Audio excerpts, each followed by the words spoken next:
Hi, I'm TJ Fisher coming to you from down in New Orleans, and this memorial is for Margaret Haughery, our beloved Margaret Haughery of New Orleans that very few people know about.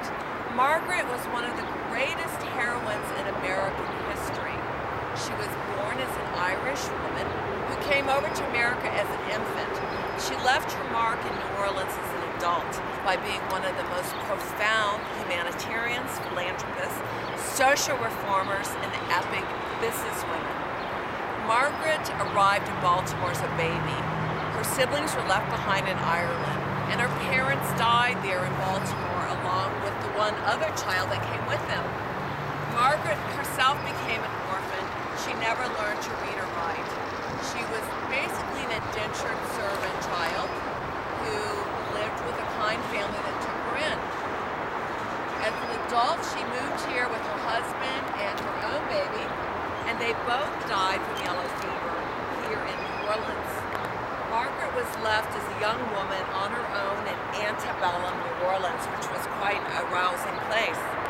Margaret took a job as a laundress in a hotel, where she fell under the spell of watching the nuns take care of the orphans.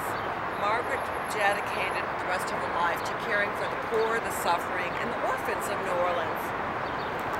She single-handedly became an incredible businesswoman that amassed a fortune.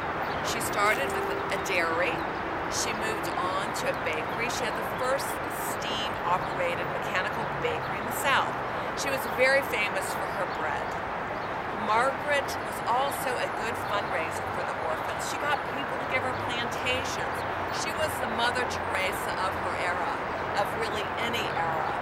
Margaret single-handedly helped the nuns to build all of these orphanages in Louisiana.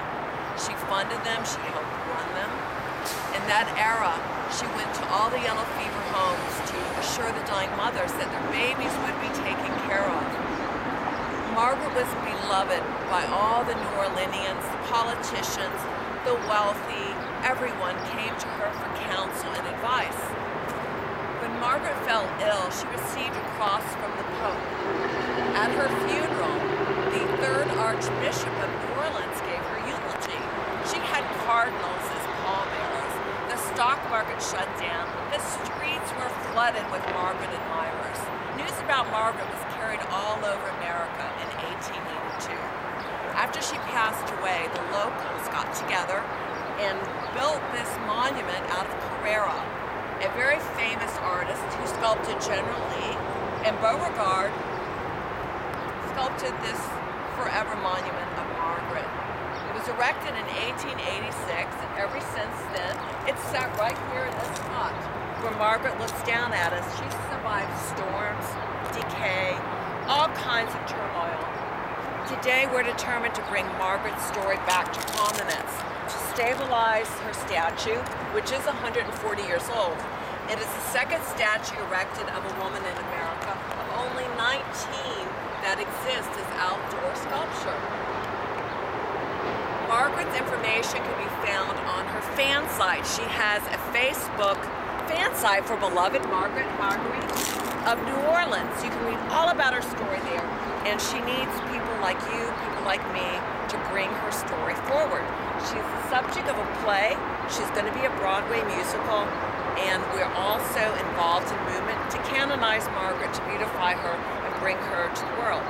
So please come and visit Margaret, take your photo with her, and you will not leave this place without being moved. Thanks for sharing a little bit of Margaret's story with me.